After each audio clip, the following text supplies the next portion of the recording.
it to me now! Hello everybody, welcome back to my channel. My name is Amanda. If this is your first time here, welcome to my beauty entertainment channel. Absolutely. So if you'd like to follow me on social media, here is my Twitter and my Instagram. Go have fun, go peruse, go enjoy. And while you're here, after this video, you can check out some of my recent videos. A couple days ago I posted a video talking about the Billboard charts and Lana Del Rey, basically. And then before that I posted a video with a collab with my friend Lauren, and we watched Instant Influencer So You Don't Have To. And then before that I posted an Everything Wrong with Hannah Montana. Yay! Okay, so I haven't done a get ready with me in a while, so we're gonna do that. So today's video is going to be another, like, I don't know if I'd call these reviews or reactions, but we're gonna be talking about the new Netflix show Blood and Water. Yep, I said I was going to watch and review this show, and of course I was. Okay, please. So Blood and Water is a brand new Netflix original show. It's a Netflix South Africa show. So you've definitely seen some clips of it on Twitter. It went like, I think, double silver on Twitter, I think, if I can remember correctly. So basically a non-spoiler description. So Blood and Water is about the main character Puleng, who her older sister was kidnapped when she was a baby, before she even met her, and then she meets this girl at a party and thinks that she's her long lost sister. That's pretty much all I can tell you for a non-spoiler description. So this show is good. Like, I'm sorry, the show is good. You need to watch it. So there's 6 episodes. They're each about 50 minutes long, some a little bit shorter, some a little bit longer, and I binged the show in one day. I haven't binged a show in one day since Tiger King, so like take that information as you will. I think this show is so interesting, and there's some things that set it apart from other Netflix original shows. Talk about that more at the end, but I loved it. So again, a disclaimer, because this happens every time I post one of these videos. This video will have spoilers in it. You clicked on a probably 40-minute long video talking about a Netflix show. How would it not have spoilers in it? Okay, so like no comments talking about, Amanda, you spoiled the show for me. Move. I'm not doing that again. I'm not doing that again. Also, by the way, before someone asks, these earrings, they say Ariana's best album is on these earrings. If you don't know which one's their best album, you should go watch my ranking Ariana Grande's albums video. Anyway, so just like I do for the rest of these videos, I'm gonna go through each character and then I'll share my like thoughts on like the common plot and everything at the end. I'm very excited. This show is so good. Okay, the first character I'm gonna be talking about is Reese. So white girl, sorry, she's annoying. She's not okay, so she's annoying, even though she didn't have more than like 4 lines this entire show. She was annoying. But the thing is, so she's like snarky and rude. She's like very Tumblr 2014, like, I'm sarcastic and I'm rude to people in the name of being sarcastic. So it's just like one of those. It was actually pretty comical sometimes. Like, she didn't annoy me as like when we first met her character, I was like, oh, she's gonna piss me off. She didn't annoy me as much as I thought she was going to, but then again, she really only had 4 lines. I'm hoping in season 2 I'll be leading the campaign for this show's getting a season 2. You can't end on a cliffhanger like that and then not give me a season 2. That'd be ridiculous, right? So I'm intrigued to know more about, because they had some hints at to like, so she doesn't have a trust fund. She's not one of the trust fund kids. So I'm wondering like well, let's learn more about Reese, whatever. So there's not much I can talk about. She's very like edgy white girl. I'm sarcastic because I'm deflecting from my own true issues. Like she's giving me very that, but we don't really know that much about her, so I can't say too much. The foundation shade will fix itself. Please, guys, please, please, please. Okay. Next character is Zama. She's hilarious. And this is the thing, I'll talk about like hair more at the end. I liked how her hair switch ups were realistic. This is my issue. Netflix does this, Freeform does that godforsaken show. When her hair switched up, it was realistic. So she had the same foundational basic hairstyle, but the front switched up every now and then, which would actually happen in real life. And I know someone's in the comments, well, Amanda, TV is not real life. Don't you think I know that? Don't you think I know that? I do.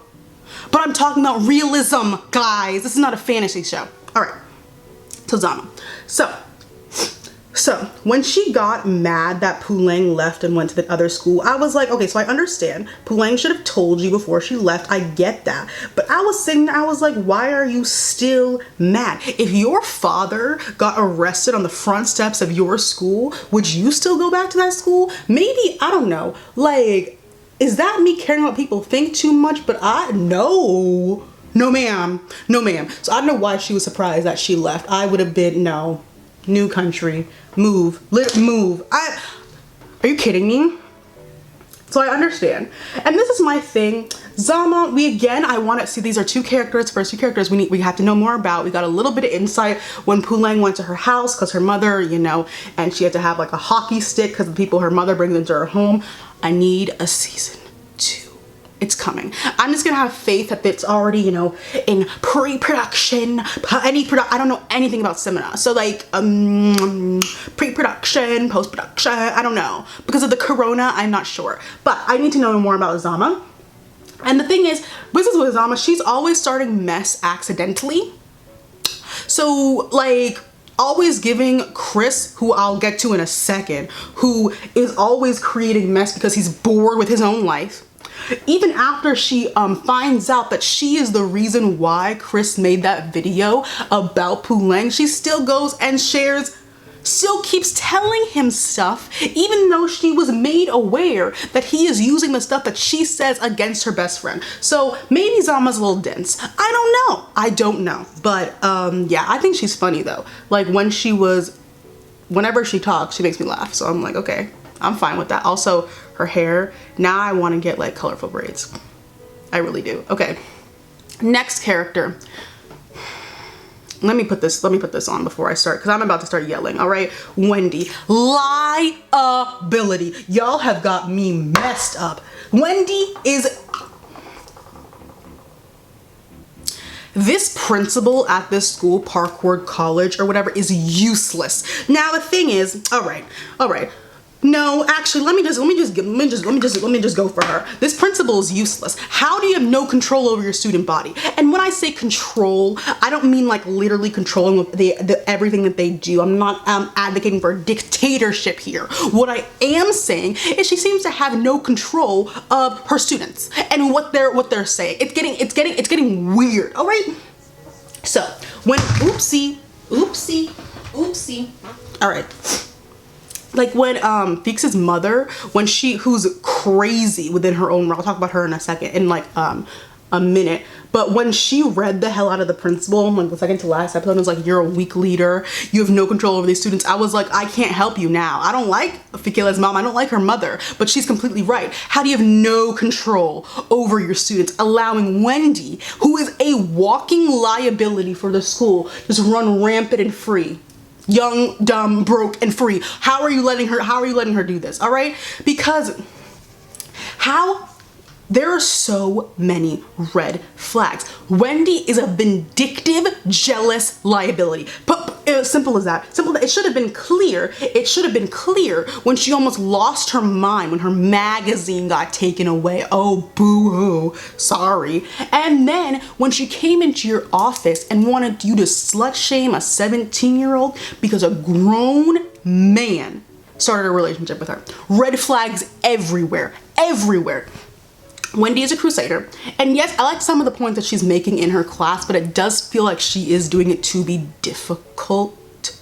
And it's like we saw it when she turned basically into a toddler. When people disagreed with her, I was like, Wendy, you made a good point, but interesting. Anyway, and it was crazy. It was crazy how she was also she's one of the privileged students she's talking about. Like, it seemed like she was kind of in a way speaking over people. And I was like, Wendy, how interesting. The actress played this character so well. Like, it's perfect amount, annoying, hoity-toity, entitled, stuck, incredible combination. She played the teacher's pet, teacher's annoyance quite well. And I really enjoyed it. So I don't want to defend Wendy because she's on my nerve, but the little popular crowd would come at her sideways sometimes, like especially Chris and the Reese, like they would comment her sideways sometimes. That was completely unnecessary, so whatever. But let's go through all the red flags, because Wendy did the most, I would call it evil. It was evil what she did in the last episode. Let's go through all the red flags that the principal should have, if she had half a brain cell, should have seen, so that we wouldn't even have gotten to that point. Changing Puleng's article to fit her narrative. Really?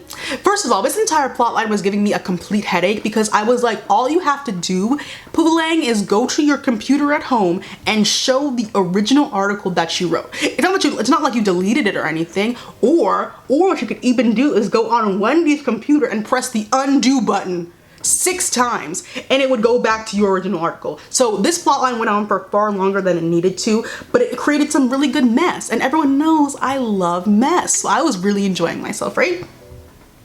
So why did you change the article, Wendy? So see, if you wanted to change the narrative, why didn't you put your name on it?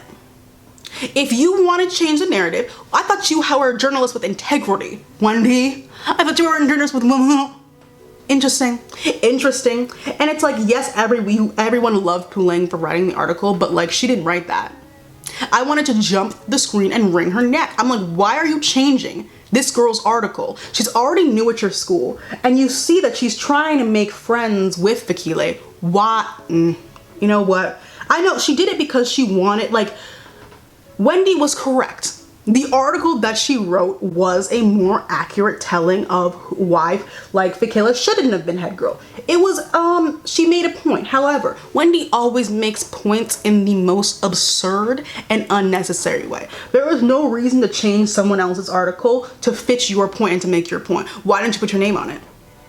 Coward. Why didn't you put your name on it? Why did you have to put Puleng's name on it?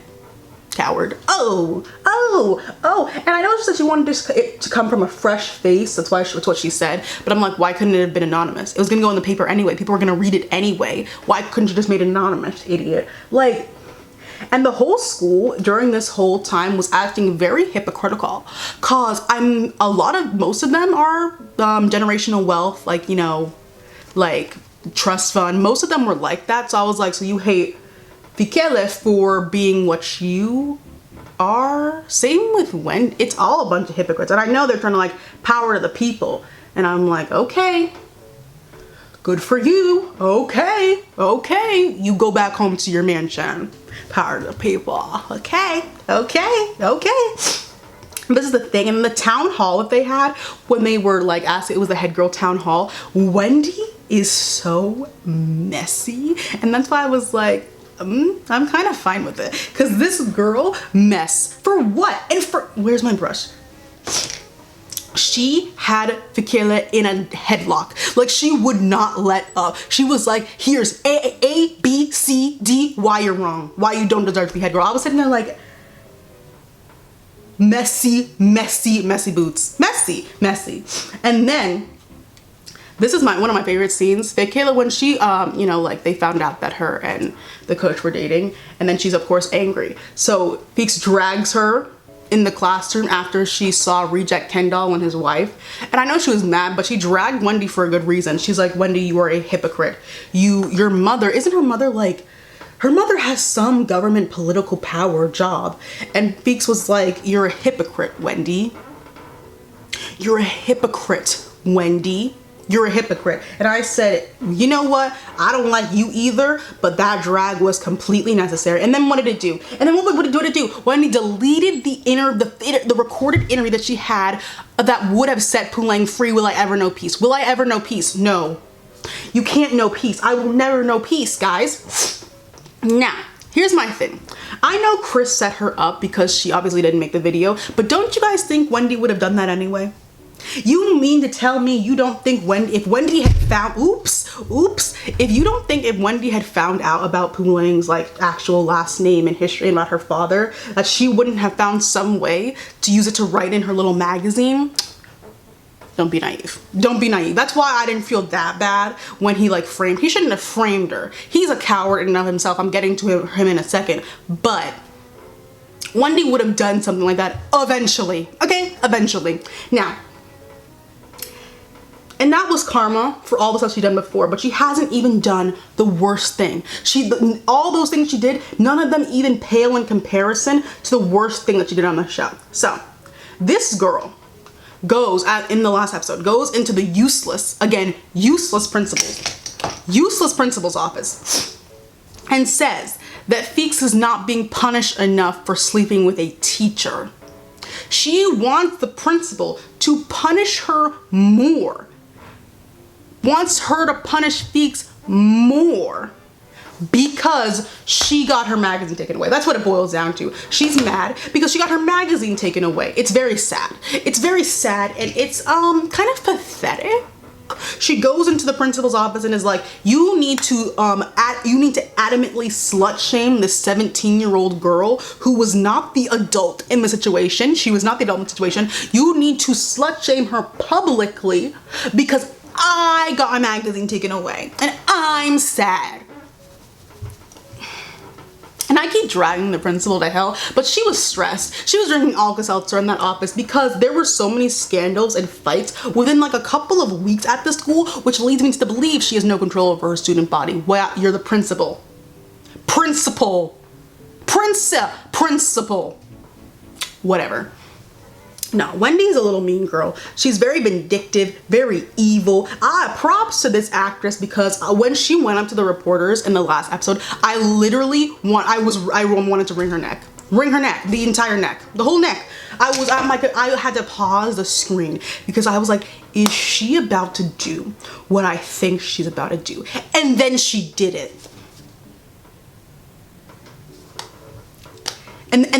And then she did it. She did it. She did what I thought she was gonna do. Chaos. Will I ever know peace? No, I won't. You won't ever know peace. I will never know peace. Whatever. So yeah. That's Wendy. Vindictive little girl. Very sad. It's very sad. Next character. Ooh, I look. Next character is KB. What a beautiful boy. What a beautiful man. Yup. Now, he wants to be a rapper. Gorgeous gowns. Gorgeous gowns. He wants to be a rapper.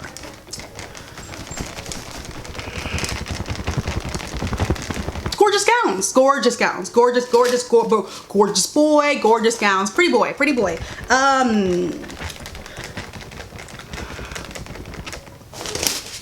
Beautiful boy. Okay, moving on. He was never truly over Feeks. Honest God, we did that from like episode 2 because I watched this show twice. I watch all shows twice before I talk about them.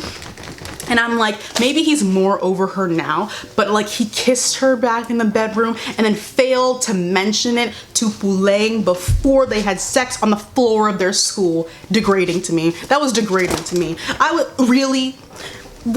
And I'm like, I know she was ready at that point, but we couldn't have found a bed. We couldn't have found not a hardwood floor in the center of our high school. It was degrading to me. I very much shipped him and Puleng over Wade. I mean, I love Wade, but like it was clear that Puleng only saw him as a friend, and like people always like to tell girls you have to be nice. Like, you don't owe him shit. You're just friends. God. Anyways. So yeah, KB, precious man, gorgeous gowns. Rapper. Gorgeous gowns. Okay, next character, Chris, devil incarnate. I said what I said. Devil incarnate, menace to society, a scab on this show. So I frankly had no opinion of Chris before he started, I don't know, wreaking havoc every single day. I didn't care. He started being conniving in the name of doing it for family. We gotta unpack that because it seems like his parents are not around. We have to unpack that in season 2. We're gonna unpack that season 2, right? Well, that's a lot of blush. Anyway, it's weird. It's weird that he got so invested because Zama told him her real surname. Don't you have books to read, Chris? You know how much energy, you know how much planning had to go into their takedown plan of Puleng? It would have taken less energy to bring his grades up from the pits of hell, which I know they are in, because I've never seen him read a book in this entire series. I saw everyone else doing some form of work, never saw him pick up not one book. He was never paying attention in class, always talking, always running his mouth. Would have taken less energy to bring up those rotten grades from the pits of hell.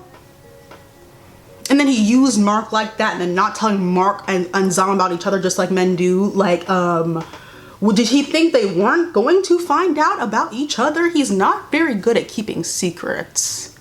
Like, he literally, Puleng just came up and was like, was it you? And he basically just threw Fikela in there when she didn't even know about him. He's not good at keeping secrets. So, whatever. Everyone in this show needs to mind their business. Why do you care so much about what her father did? How does that affect your life? How does that affect your life? Also, it has no representation on who Puleng is as a person. Her father's kidnapping case. Because if we all looked at what our parents did to represent ourselves, I'm sure we could unpack and unravel Chris's parents. Because I know they've done some illegal stuff. I'm sorry. Everyone at this school seems to be always in some type of mess. Fikela's parents are stole a baby. They stole a baby. So that, you know, I don't have to address that at all. At all. Whew. All right. Next character is Wade. Precious. What a pure soul. I was worried watching it because I didn't want to love him too. You can't give men everything. So I was worried because I was like, I don't want him to turn out to be like a nice guy. I was like, please just be an actual decent person and not a nice guy, which is, it's so common for nice boys in media to just do that because they're always misogynistic little pricks, but whatever. And Wade was pissed for a hot minute when he realized that Puleng didn't like him back, which if he had paid attention to context clues the entire show, he would have known and wouldn't have embarrassed himself, but whatever. But then he got over it. So then I was like, okay, now I can confidently say this is my king. Love Wade, love Wade.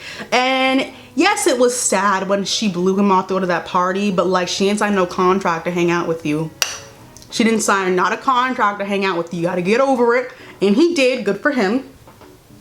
Wade is also very, very funny. Like when he went to the prison and was talking to the woman and he was like, that's the only question I have. I lost it. I was like, you went all the way to this prison with one question, Wade. What's going on?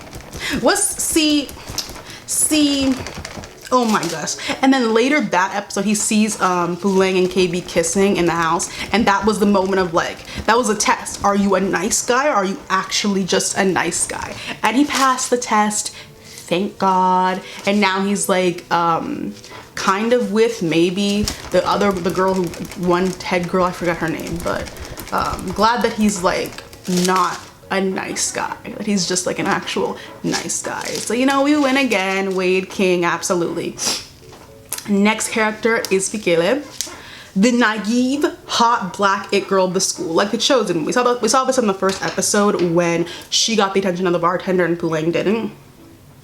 Black elite it girl swimmer. Let's go. First of all, tangent. Okay, so if you were or are a swimmer, I want to genuinely know, do you swim for fun? Like, do you, when you go to the beach, I don't go to no types of beaches, especially not in quarantine. Can you have fun in the ocean, or do you like turn into your swimming self in the, like, can you go into water and be neutral? Or do you always, or does the swimming side come? I'm very curious because like I want to interview different types of people, like professional swimmers, even people who like swim competitively in like high school or like any time in their life. Like, does water take on a whole new meaning to you? That was just the end of my tangent, but like I'm very intrigued by that. So Fikela's mother is batshit crazy. Crazy. First of all, you have to be crazy to steal a baby. You have to be crazy to steal a baby. And then in the last episode, she's trying to one up a child because she's close to finding out your illegal secret. Keep your secret better. Clearly, you didn't keep your secret well enough if a 17-year-old who's in school found out your secret. So don't blame Puleng because you didn't do a good job covering up your secret. Don't blame her. Don't blame her. That's your own fault, all right? All right, so that's her mother. Then, reject Kendall. I don't remember his name. I don't care to remember his name. He's cheating on his pregnant wife. Of course she's pregnant. Of course he didn't tell Fikela that she was pregnant because he's a failed Olympic loser trying to fill the void in his life with a child. It's sick and it's twisted. Anyways, so if in fact they were making out on her 17th birthday means that they were like in a relationship before she turned 17, but the age of consent in South Africa is 16, I'm pretty sure. So it wasn't illegal, but it was disturbing and an abuse of power. If you want to know more about age gaps, I made a whole video talking about age gap. Just because it's legal doesn't make it not gross, guys. It's clear of this man why I don't know his name. I don't remember his name. I don't care to remember his name. It's clear that he feels that he has no power in his life because his wife is this successful lawyer and he's a failed Olympic athlete who is pathetic and sad and has nothing ever to win in his life, and now trains others to fulfill his dream. What a sad, pathetic, little, tiny man with the part in his head like the Red Sea. Looks ridiculous. Why is his part 2 inches wide? That makes no sense to me. I don't like this man. I don't like this man. I don't like this man. Back to Forgive It. So this whole time I was like, not this whole time, I knew, because you could, whatever, you can never trust people. So I knew. So it was like, she has the worst friend. She's supposed to be the nice one. Supposed to be the redeemable one in the group, right? No. No. Look. For just some reason, she decides that it is appropriate to now get back at Puleng. This whole tit for tat thing they had this whole time, very toddler-esque, whatever. So we can unpack that. Why do you feel the need to get back at someone who you feel is beneath you? Are you threatened by her? Interesting. So, who are you really mad at? Forget it, whatever. So, this situation was completely unnecessary and it was borderline evil. I'm only gonna give her a crumb because she recognized that what she was doing was wrong. Chris is just a psychopath and I don't, whatever. How do you come up with this idea? You know how long it took to put the video? You had to edit the video, that you record the voice, and still, no, I don't see him doing any homework. I don't see him doing any homework or any testing, or even that essay that they had to write that Wendy made them write. I didn't see his get handed in. But he was worried that his swimming gala would take over the time. You spent all this time making this video, could have written your whole essay, Chris. Anyway, back to Fikele. Okay, so when Puleng confronted her and then this little bitch was like, no, I didn't do it, liar. I mean, she couldn't say anything right then because then she would have clearly gotten in trouble because she did it. Because she did it. And then I was like, then she realizes what she did was wrong. And I'm like, please. Please, please. And like, she apologized for it and like Puleng forgave her. I don't know why. She literally tried to ruin your life. Like exposing your father's secret. I mean, you changed your last name for that's a privacy violation. Whatever. So she apologizes for trying to ruin her life, and that's enough for Puleng to be like, whatever. She just wants to find out if you're her sister or not. So like, I'm not mad at her, but like, I wouldn't have forgiven her for shit. But that's just me. So then her karma comes. So this karma she absolutely did not deserve. This was misogyny at play, and you know, power structures of men and women, because even though the reject Ken doll is the one who started an inappropriate relationship with a child, now she is the one whose life is ruined because her name was turned out to the media because of Wendy. Demonic, evil Wendy. And now her life is ruined, right? Why? Why? She didn't deserve when this reject Ken doll's wife came barging into her school looking to beat up a child because her pathetic husband can't keep his ding-a-ling to himself. Ridiculous. Absurdity. Ridiculous. Oh my god. And again, with the useless principal. How do you not have a front desk? How did this woman get into your school? How did this woman get into the school and into 2 classrooms? What's going on? Where's the security? You don't even need security. Where's the front desk? Where's the visitors check-in? How did she get in? Like, it was so easy. Just walked in. Y'all need to fix that. Y'all need to fix. I don't know why she just was able to just waltz onto your school and walk into a classroom and threaten a 17-year-old girl's life. Are you kidding me? Now that was ridiculous. Her mother, who was batshit crazy, was actually, in my opinion, when she went in to talk to the principal for that like 3-second clip that we saw, was holding back. Was holding back. You let my daughter's life get threatened by this random woman whose husband at the time, or ex, whatever, at the time was already fired, shouldn't have been on this campus to begin with, trespassing, jail. Jail. Frankly put, where's security? Where's the front desk? Where's the visitors check-in?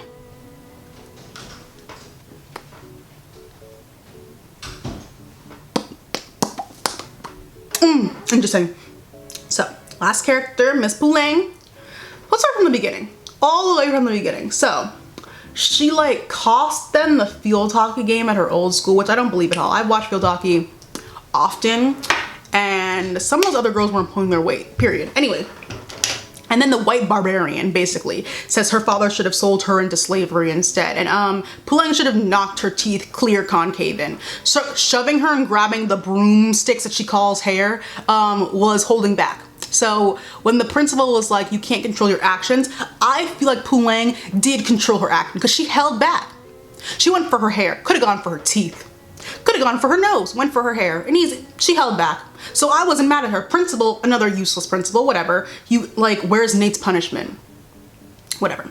And then her father gets arrested on the front steps of her school. So yeah, you need to leave that school. Here's the thing with me and Puleng. She's not a very good snooper. If you're going to a school to figure out if this girl's your long lost sister, you need to take some snooping classes, baby, because it's not working out. Why? You're looking through the bag. Didn't even get a chance to look through the bag. She kept looking around at everyone. Just stick your hand in the bag and move on. Whatever. And then she was doing that all that time, looking around, forgot about her disciplinary hearing. Whatever. That first episode was messy. I thought people were like, the first episode is slow. I didn't really think the first episode was that slow. I thought it was like actually pretty good. I was like enjoying it, but I like build up, but not too much. I'll talk about that in a second. Also, her relationship with her brother was super, super cute. Them laying in the bed and stuff, that was so cute. So like the homage to Mean Girls, her infiltrating the popular group, loved that. Again, her and snooping. She's just bad at snooping. I think she needs to, in season 2, someone else to do the snooping because she's just not good at it. So all her attempts to get this DNA were ridiculous. Her with the bag didn't move fast enough. The orange juice. Why didn't you have a swab ready? Why were you gonna take the whole orange juice with you? Bad. Then the worst of them all, the tampon. I promise it's not worth it to touch somebody else's tampon. I promise it wasn't worth it. And she had to dump it down the toilet anyway. I promise it wasn't worth it to touch somebody else's period blood. I promise it wasn't worth it. And it wasn't, because she had to throw it away anyway. Woo shao. And then her getting the birth certificate, how are you slow? You're walking, she was like tiptoeing in the room and I'm like, you need to run. Also, when you walk into a room that you're not supposed to be in, you already have an excuse in your head as to why you're in there before you even step inside the room. Does nobody else think this way? Am I like alone? Before you have an excuse in your head before you walk into the room. Anyways, and she definitely has a camera phone. There was no need to take the birth certificate because Wade definitely just took a picture of the birth certificate. Just take a picture and then be on your merry way. It's my chair making that sound, I'm sorry. So here's my thing. This is what I love about Puleng. She's not with the shit. She will rock somebody else's shit, no questions asked. They talk about her family. Talk about her family. She's like, please. She already beat up Nate. Nate deserved more. She would have kicked the shit out of Fikela if they hadn't pulled her off her. Please. You're gonna tell, I know Fikela is a swimmer and everything, but like, she played field hockey. Nah, she got pulled. Also, Puleng is like angry. So whatever. This chair is so loud. I'm so sorry.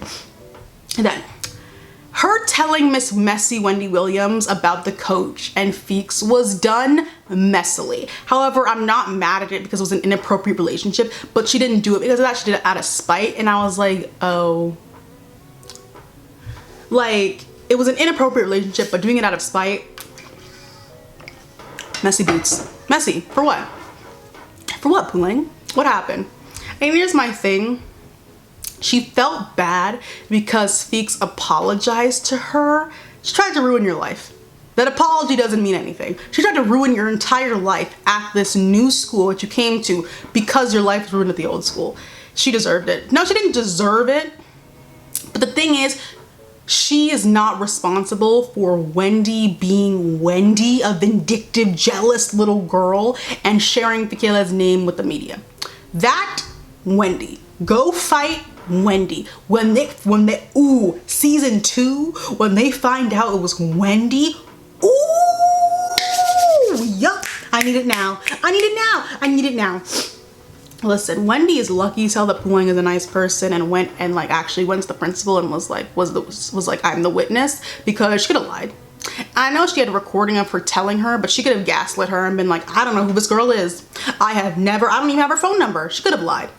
But Puleng's an honest girl, so I'll give her that. And then the final scene in the first season, when like the killer like hits her bag and the book comes flying out. Why are you carrying a book full of someone else's entire life story with you to school? I will never understand. But when it fell on the floor, I started laughing. I was like, well, you're done now. Well, now you need to tell her. Let's go. And then she did tell her and it was fine. So those are all the characters, right? So now I'm on to like plot lines and other stuff. I don't really know what to categorize this section as, but did the dad do it? Yeah. No, okay, so listen. I think maybe he was planning to do it, but then tried to back out of the deal like a dumbass. And then, because in the court scene that we saw, the tiny clip that we saw, they had evidence for a lot of stuff. The prosecutor was talking very, very confidently and was like, we have evidence to prove that he was gonna sell his daughter. And it was like, yeah, he definitely was involved, please. He also looked guilty. Like, he even was like, stuff you're gonna hear about me at the trial, which insinuates that he did do something. So, hair. I talked about hair earlier. I love Puleng's hair. Like switch up her braid styles, like half up, half down. Also, I feel super seen because I always wear my hair half up. I always wear my hair half up, half down. I felt seen in that, especially in high school. I only wore it half up, down. Was very, very happy. And when she did the Ariana ponytail, I squealed. I'm like, nah, I might try it again. I'm like, oh my god, I loved it. I also have some new inspo for some new hairstyles now. I'm like, wow. Like, seeing black girls with protective styles that aren't just wigs, because it's like not all of us can do wigs. I'm gonna try to do a wig. I tweeted about it that I'm gonna order a wig finally. We'll see because I don't want to embarrass myself on the internet more than I already do, so it's fine. So like the actual beauty of the show is like stunning to watch in terms of visual. Shut up. The show is stunning to watch in terms of visually. Like, the school is beautiful. Their uniforms, I thought my uniforms in high school were cute. Now I'm like, why we ain't got no blazer? I wanted a blazer. Are you kidding me? They looked cute. They looked cute. And this school was gorgeous. First of all, yeah, I'm a Sims player. You know a Sims desk that you could only unlock when you reach level 10 of the business career? They had those desks for every single student in the classroom. Already loved it. Already, I said, give me, yes, wealth. Come on. No, I love that. Okay. That's like the visuals of this show. Very beautiful, very stunning. And then again, black leads. A lot of black leads and a lot of dark skinned black girl lead. Netflix South Africa, thank you, because it's not US Netflix. They don't know we exist. Thank you, Netflix South Africa. Thank you. All right. Now, the show is the season is 6 episodes. And at first I was like, wait, that's so short. Because when I finished it, I was like, that's how you guys are ending this? I want a season 2 now. But I am glad, because my issue with a lot of Netflix originals is they drag them out for so much longer than is needed. They always, that's why I can't get in. Okay, so like people were telling me over Christmas break to watch You. That show is slow. This show is not slow. This show gets in, the first episode is the setup. That's the only episode where there is setup. Every other episode is moving at a rapid speed, and that is what I hate slow shows. That's why I always ask on Twitter, I'm like, is this show slow? Because I will get bored. I get bored so easily. If a show is slow, I'm not watching it. I can't watch it. I didn't finish You because it was so slow. It was like mind-numbingly slow. This show moves fast, girl. Every episode, it is a mess after every 15 minutes. Something new mess happens. It's exquisite. I love it. I love it. I rewatched it twice. It's very good. It was even better the second time, which you know the show is good if it's even better the second time. And like, Whoa, I demand a season 2. You already knew that from how excited I was when I talked about it. This is a demand. This is not a request. This is a demand. I don't know how Corona's gonna affect this, but I demand it. It's as soon as possible. Don't wait a year. There's no need to wait a year. There's no need to wait a year. We can do this in 6 months, guys. We can do this in 6 months. Sorry, wasp. I don't do winged bugs. I demand a season 2. The show is too good. These actors know what they're doing. They know what they're doing. They are sold. First of all, prettiest cast on Netflix. We already knew that though. We already knew that. And now I have so many new like braid hair inspiration ideas. I can't braid. So I'm gonna have to talk to my mother. So I can't braid. Maybe I'll learn. No, I won't.